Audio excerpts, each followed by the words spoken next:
tem boa voz. Se precisar, vocês me dão feedback, por favor. Se você quiser falando, se tem microfone, você que sabe. Então, como se tornar a sua melhor versão e mudar a realidade? Mudar é um desafio mesmo. Por quê? Porque todos nós estamos condicionados, acordamos sempre da mesma maneira, como aquela música Gabriela. Todo dia ela faz tudo sempre igual. E hoje ainda tem um celular que as pessoas já acordam que nem zumbis. Já vi vários vídeos, já me mandaram vídeos horrorosos, já fico com medo. Porque as pessoas vão na rua usando o telefone. Que eu acho que isso ainda é mais um adicional para o modo zumbi, onde as pessoas estão nessa caixa, na Matrix. Muita gente dá esse nome. Então, é a síndrome de Gabriela para a gente aqui, um convite para que a gente jogue fora esse lugar. Apesar de ser um desafio mudar, é possível mudar. Então, qual a referência que você tem hoje de que já mudou em algum aspecto da sua vida? Por exemplo, quando você pensa assim, puxa, naquela época, nossa, eu reagia assim. Hoje nem parece, naquela época não era eu. Alguém aqui tem essa referência? Então vocês já passaram por algum tipo de mudança, isso já aconteceu. Então, se isso já aconteceu, parecia uma outra pessoa, isso é possível. Então, eu trouxe 3 exemplos de clientes consultório. Um que foi para o meu consultório porque sempre se envolvia em brigas de trânsito. Ele dizia assim, eu ponho a mão no volante, parece que eu vou para a guerra. Então, o que acontece? Ele segurava a mão no volante, o sistema dele de defesa, cortisol ativado. O que iria perceber? As pessoas que vão cortar, o cara que vai furar a agulha, e aquilo é retroalimentado diariamente, porque essa é a realidade dele. Existe gente gentil no trânsito? Existe, mas se você coloca a mão no volante, já se convidando a perceber isso, é isso que você vai perceber. E a sensação que é provocando de guerra. Então, colocar a mão no volante, entra no modo paz. Entra se convidando a perceber os melhores condutores à sua volta. Porque no trânsito tem tudo. Tem o gentil e tem o imprudente, aquele que não vai dar passagem. Então você pode se trabalhar, e ele hoje já está num outro modo quando dirige. Um outro exemplo de mudança era um menino que tinha ótimos relacionamentos no trabalho, era super querido, mas falava do Vasco. Ele saía de si, parecia que dizia, mas não sou eu. Então, era um condicionamento. E ele, não sei se na infância, como o pai era muito doente, vascaíno, e também era agressivo, ele aprendeu por modelagem, por observação. De 0 aos 6 anos, a criança aprende sem questionar. Aquilo entra em formação. Entram crenças familiares, entram crenças do meio, da sociedade.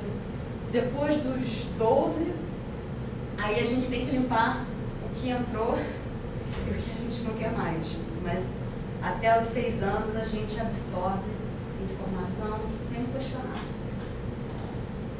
E a outra cliente que tinha sempre um feedback no final do ano na empresa, porque ela não gostava, quando ela recebia um feedback da gerente, ela reagia de forma muito pessoal, ela tomava como pessoal.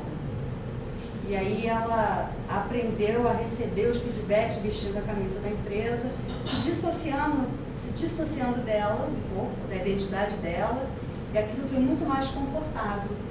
E aí ela aprendeu a receber os feedbacks sem reagir. Então, quando a gente encontra um comportamento, algo que se repete, que a gente não quer mais, a gente pode se desafiar a mudar. Ele poderia dizer assim, o trânsito é assim mesmo, eu vou continuar brigando, eu não estou nem aí, mas ele não, eu posso morrer, mas mas continuar assim. Então, existe um mundo de infinitas possibilidades. Nós continuamos vivendo as mesmas realidades e repetindo padrões. Cada dia é um convite para o novo. Cada dia é um convite para a gente experimentar diferente. Então, se você pudesse mudar a sua realidade, por onde começaria? Quem é você no controle do jogo?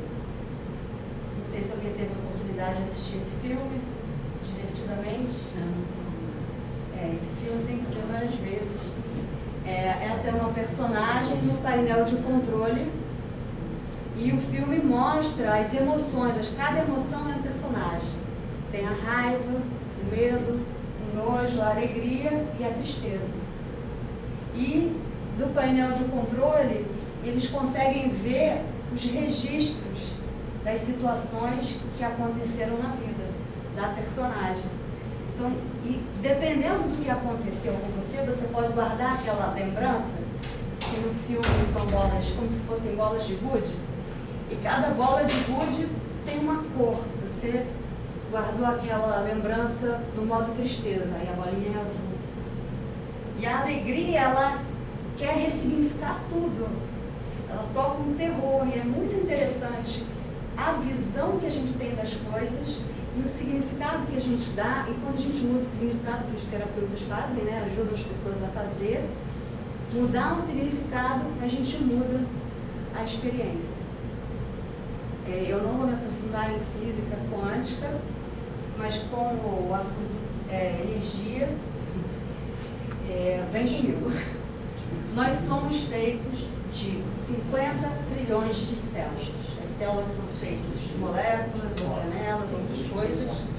E as moléculas são feitas de átomos. Átomo é energia. Os átomos, eles recebem e emitem energia, né? Então, somos uma comunidade de átomos, só que estamos no modo físico, recebendo do meio e emitindo energia, influenciando, sendo influenciado e criando a nossa realidade. Então, isso é um novo paradigma, né, do nosso mundo. Quem gosta de pesquisar, esse biólogo celular descobriu isso clonando células. Tem uma pesquisa muito grande sobre o que acontece com a célula quando a célula clonada do mesmo par, ela vai para o meio de fora, né, um meio onde ela vive, e o que determina o destino das células clonadas é o meio. Então, dali, ele desenvolveu um estudo onde ele comprova que não é a genética que determina o seu destino. Então, existem coisas do meio, vários fatores que determinam o que vai acontecer com aquele código genético. Tem coisas que são lidas pelo sistema e tem coisas que não são lidas.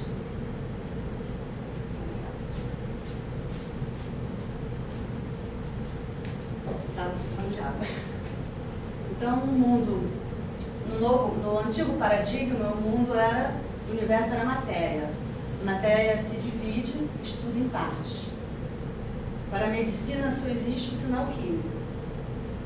Depois a psicossomática veio trazendo outras coisas, mas ainda assim existem médicos resistentes. Hoje, né? Então, antigamente, eu falo antigamente porque hoje eu venho apresentar essa maneira de convidá-los a perceber assim. A gente, antigamente funcionávamos como máquinas controlados pelos nossos genes, não tinha como escapar. Éramos vítimas. Hoje a gente sai do modo vítima para criador da nossa realidade. Então, se o universo é energia, nós somos onda. A onda não se divide, nós emitimos e recebemos luz, energia, cura com a energia. Então, se um organismo está doente, o que ele precisa? Ele precisa de energia, precisa de luz. O átomo é feito de energia. E a epigenética estuda exatamente como o meio interfere nessa parte molecular que controla os genes. O Bruce Lipton, ele dá até um exemplo. O código genético está assim. Ele não é lido ou ele é lido. Ele faz até esse exemplo. Dependendo de N fatores. De como você vive, do que você pensa, de como você se alimenta, daquilo que você sente, pensa, como é a sua vida. E falando de emoção, a ansiedade, todo mundo sabe, né? É o foco no futuro. O seu corpo, ele está condicionado a eventos que não aconteceram, talvez, provavelmente, muito provavelmente não vão acontecer. Então, como você se vê num futuro próximo e distante, quando você está ansioso? Qual é o pior cenário? Qual é a historinha que a criatura cria quando está ansioso ou ansiosa? Quando a gente começa a ouvir a nossa mente, a gente começa a entender que temas, que histórias nós criamos para sentir determinadas coisas e ficarmos ansiosos. E a depressão, que é revisitar a tristeza do controle. Que é revisitar lugares do passado que te fazem sentir de determinada forma. Tem uma química específica, tem um caminho neural, tem uma química específica. Ou você está triste, ou você tem culpa, e aí tem um diálogo interno, e a depressão é isso. É você estar condicionado àquele evento que não existe mais. Agora, Patrícia, isso aí parece que existe até um vício na pessoa de se manter sempre com essas historinhas. É exatamente isso. Eu tenho uma amiga que ela fala assim, do marido dela, que é muito amigo dela, ela fala assim, o médico diz que ele consegue mentir até para ele mesmo. E é verdade. Eu já peguei situações assim, você me ligou, botou o telefone, acho que em cima da mesa, não sei, o telefone, acho que ele apertou o botão e ligou para mim. Eu falei para ele, não, esse telefone está me dando problema, cara, ele está fazendo isso toda hora. Sabe, liga para os outros sem eu tocar nele. Eu falei, não existe isso. Né? Mas não adianta, um exemplo só, porque ele se justifica sempre com uma historinha, mas é constante. Sabe? Pois é, por que é difícil? Porque aquilo é verdade, é real para ele. O que ele fala é real para ele. O corpo é viciado naquela emoção de tristeza, de vítima, aquilo tem uma neurologia. E aí o que acontece? As situações que a pessoa atrai vem reforçar, como te falei. Estou te falando, estou te dizendo, eu sou azarado. Aí vai para a identidade da pessoa. Eu não dou certo. De tanto, se a pessoa dá um passo para trás, puxa, será realmente essa história de física quântica? Se eu for para o lugar do observador e pera, que eu não quero mais ser esse avatar. Eu não quero ser esse avatar vítima das situações. Eu quero ser outra pessoa. Por que o fulano faz isso, né? Começar a observar quem já virou certas chaves, quem já fez a virada de determinados padrões. Isso que você está falando é um condicionamento. A depressão é muito sério. E não adianta tomar só o remédio. O remédio é um sinal químico. Se você toma o remédio como uma experiência, né? Sai do lugar da vítima, percebe aquilo. O remédio ele pode ajudar por um tempo. Claro. Se você fizer algo, mas você tem que fazer. Você se conscientizar, uma mudar de vida, né? Ouvir o diabo interno, aquela vozinha demoníaca que tem, todo depressivo tem uma vez, e aquela voz que. E aquilo é o quê? Neurologia química. E aí você, o que você está mandando pro pão? O que você vai materializar? Mais daquilo. Então, para onde você vai quando determinadas teclas são ativadas? Eu chamo teclas, coisas como a voz do chefe, determinada forma que a fulana fala com você aqui. Ela já veio falar comigo assim. E aí eu estou do lado, não tem nada de errado no tom de voz. mas a pessoa ficou arrepiada. Sim. Por quê? Porque ela ali já fez uma interpretação, já deu um significado macabro, e aquilo era uma perseguição. É o significado. Então, estou me perseguindo. Eu sou perseguida. E que emoção, quando a gente está deprimido, que emoção, que temas são esses que se repetem? E decidir, olha, eu não quero mais ser vítima disso. Eu quero ser maior que isso, eu posso ser maior que isso. E quando isso se repete, quem sou eu? Eu sou Lazarado. Essa aqui, até a forma de andar dela no filme, é muito engraçado. E uma metáfora que eu gosto de usar muito e perguntar no consultório é: você enfia o dedo na tomada? Você enfia o dedo na tomada? Você não enfia? De vez em quando. De vez em quando. Não, mas fisicamente não, né? Não. Então, o que eu chamo de enfiar o dedo na tomada? O que é para você enfiar o dedo na tomada? Você falou de vez em quando. Então, existem coisas que ativam o nosso sistema de defesa.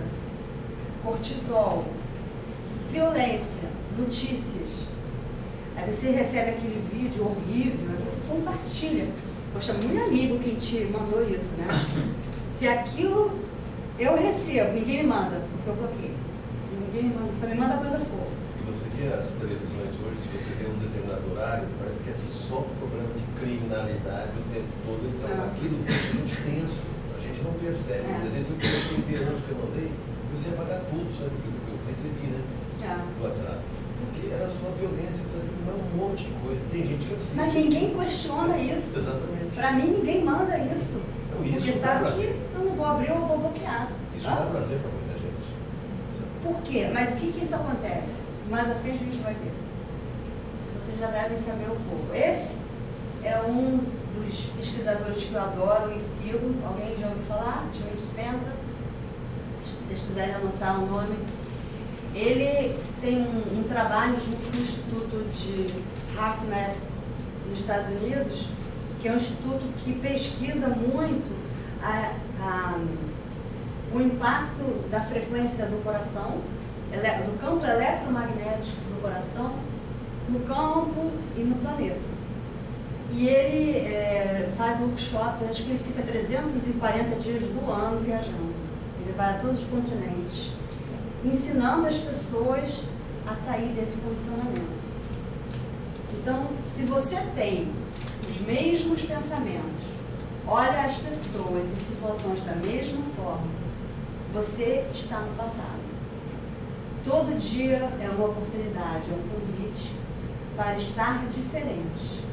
Ouça os seus pensamentos, questione suas crenças, ensaie novas formas.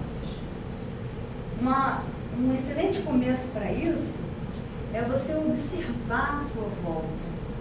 As pessoas que fazem o que fazem, que você admira, que você diz assim: puxa, fulano, se estivesse no meu lugar, pensaria assim, ou reagiria assim, ou sentiria dessa maneira. O que acontece? Você abre uma janela para a sua criatividade, imaginar como seria se fosse você. Então, esse é o Greg, que eu adoro também. Ele trabalhava num estudo de desenhos aeroespaciais e agora é um pesquisador nessa área da neurociência. E ele, juntamente com esse instituto que eu chamo, que é conhecido, chamado HeartMath, ele vem pesquisando a influência do campo eletromagnético da Terra e tem um dado científico muito interessante, que existem 2 satélites, os Estados Unidos já tem esses satélites há um tempo, chamados GOS, e eles conseguem medir a frequência eletromagnética da Terra e ficam mandando isso para registro. E eles descobriram que no dia 9/11, 15 minutos depois que o primeiro avião bateu na primeira torre, houve picos da frequência da Terra. uma das conclusões, né? Que um determinado número de pessoas estava assistindo aquele horror e tendo reações e mandando aquilo para o campo. Por quê? Nas pesquisas e formas que eles têm de medir, o campo eletromagnético do coração chega a ser 5 mil vezes mais forte que a energia do pensamento. Então, as pessoas influenciaram a Terra porque estavam assistindo aquele evento. Agora, imaginem se esse mesmo número de pessoas estivessem meditando ou mandando sentimentos como altas frequências como amor, gratidão. O que diferente... Eu não entendi, Patrícia. Por exemplo, assim, como você coloca, me parece assim, que a gente deveria, então, não estar consciente do que está ali. É isso? Para que a gente não tivesse esse contato? Provavelmente, nesse momento que isso aconteceu, as pessoas não estavam em oração, elas estavam mandando frequências. É só entender, por exemplo, assim, isso existe, está ali. Eu penso assim, na minha tradição de escola, é como se a gente tivesse assim, eu vejo aquilo, mas o pensamento que eu vou emanar daquilo vai depender da minha consciência.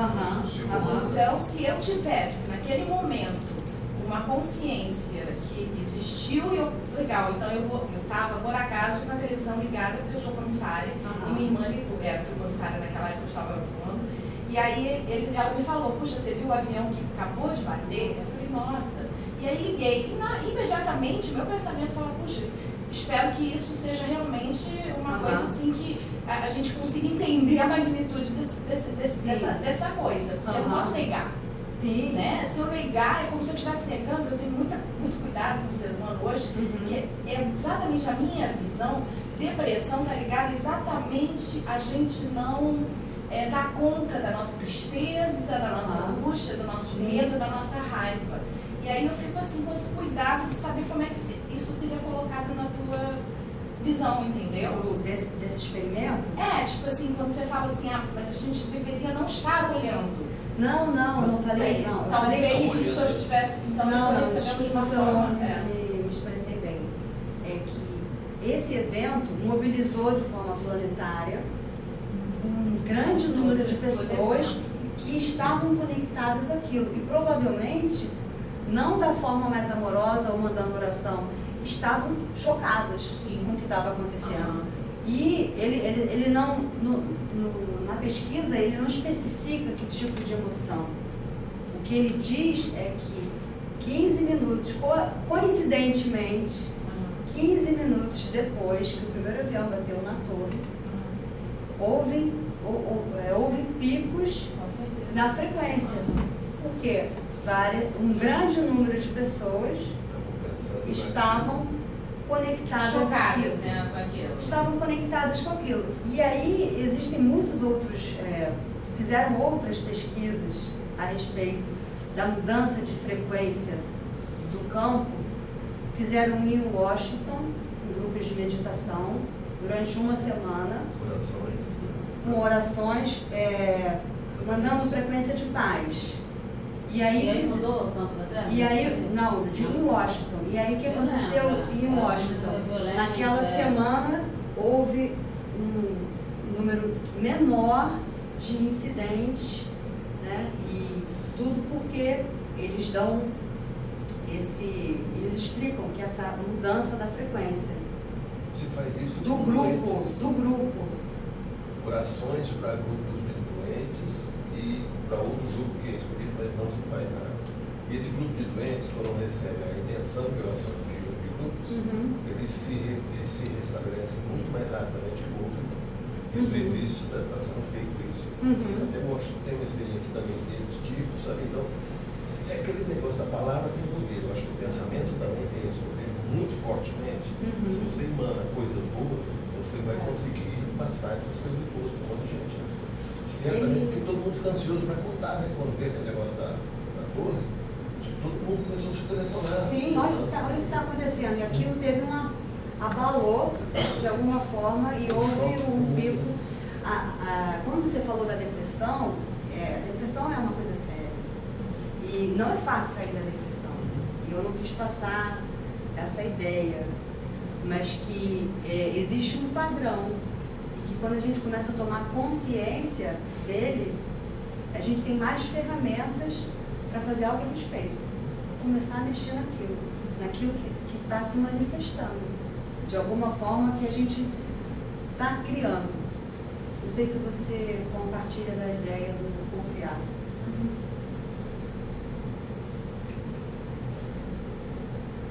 E esse instituto promove várias experiências, levando a consciência coletiva baseada no amor, na gentileza, e que temos que nutrir uns aos outros, que nós somos como se fôssemos células de um grande organismo chamado humanidade. Então, temos que trocar sempre a energia. E não é extirpar determinado grupo que o todo vai evoluir. Sim, todos juntos. Ele faz essa metáfora do Bruce Lipton, quando ele fala do organismo celular, das células, e fazendo a metáfora para a humanidade. Essa energia, o próprio Tesla, que criou a energia, descobriu, né? Ele tinha um trabalho que ele fazia de transmissão de energia através de repetições da própria energia que a Terra tem também. Então, eu tenho estudado muito sobre isso, que é um assunto que me atrai muito. Ele queria fazer uma torre em algum lugar e essa energia seria mandada para o mundo. Energia livre, né? Chegasse, né? Energia livre. Aí entraram os grandes interesses econômicos. E apagaram ele. Apagaram ele.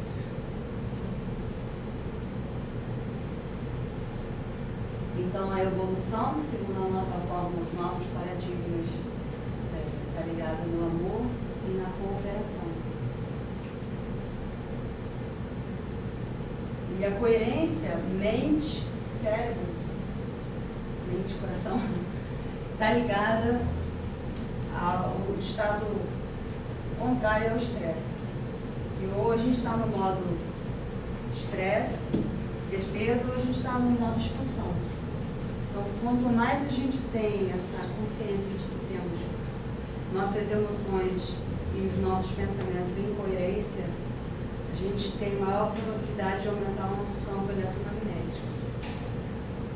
As emoções como compaixão, amor, ternura são emoções com frequências muito altas.